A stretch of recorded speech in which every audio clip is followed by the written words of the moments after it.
N'hésitez pas à liker la vidéo si elle vous plaît et si vous êtes nouveau sur la chaîne, n'oubliez pas de vous abonner et d'activer la notification pour ne rater aucune de nos prochaines vidéos. On commence. Mongongo ya Kinshasa, Mongongo ya Kinshasa, Doyeli Susu. Na chaîne na bino kin, yabana kin. Merci na fidélité et confiance. Vous pouvez biso na kati ya chaîne oyo. Merci nenge bo s'abonner chaque jour. Bo s'abonner massivement, bo s'abonner, bo s'abonner, bo s'abonner, bo s'abonner.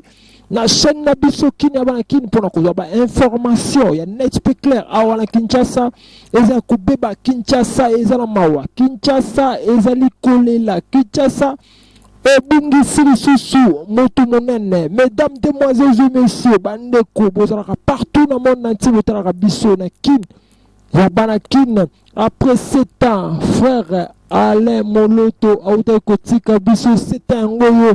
Maman Christine Moloto autaki kotika biso lelo le 14 janvier 2020 na tongo oyo suite ya maladie moko moke epesi pasi makasi. Maman Christine Moloto atiki bana. Maman Christine Moloto atiki bana epesi souci pe pasi mingi pasi makasi kobungisa Maman Christine Moloto mokolo lelo. En tout cas bandeko na biso tango biso na kati studio na biso kini ya bana kine toki sango wana esali pasi makasi ndenge akufulaki liboso mobali na ye le frère Alain Moloto nzoto na pema na kimia. C'est à passer et aujourd'hui Maman Christine Moloto tiko tika biso pasi na motema. En tout cas toki ka to informer bino to pesa information ndenge Maman Christine atiki biso tozalaki na ndako kuna tomoni matanga yosalama.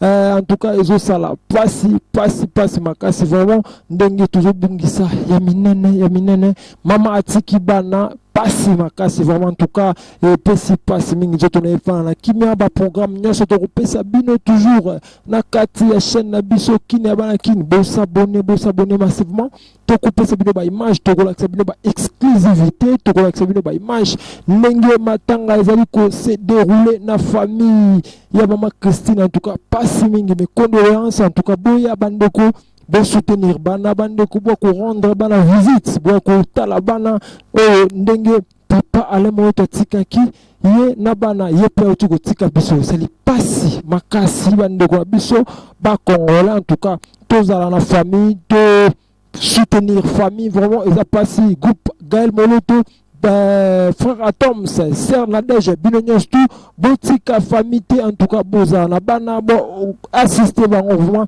le solo au pesa qui passe makasi njoto Maman Christine Ivana Kimia bandeko na biso ya kina bana kin. Bo s'abonner massivement, bo s'abonner pour te repérer toujours ba information ndenge matanga zali ko se dérouler awa na Kinshasa. Merci beaucoup na bande tout boza ki branché kota la biso koka émission oyo nga ya bino mongongo ya Kinshasa na za ko pesa information pesa toujours ba information ndenge likaka. Bo s'abonner boza décider na kata chaîne na biso kinya banaki. Bo s'abonner massivement. Ciao.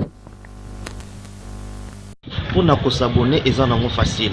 Beto ke bakaka kadiboku yae ngai dobika place ba mesonika abonner s'abonner ba fanatika papa maswako batu to balingaka ngai bokende ku s'abonner utale chaîne moko ba mesonika kubima wana ukeka kote ya coin wana ngai tala pala simoshi ba mesonika s'abonner ngeme ba kadiboku yae ngeme dobika place mara moko komi s'abonner yaka tala eloko moko bima kalukula ngunga. Le coup catholique, au dobiki lisusu wana.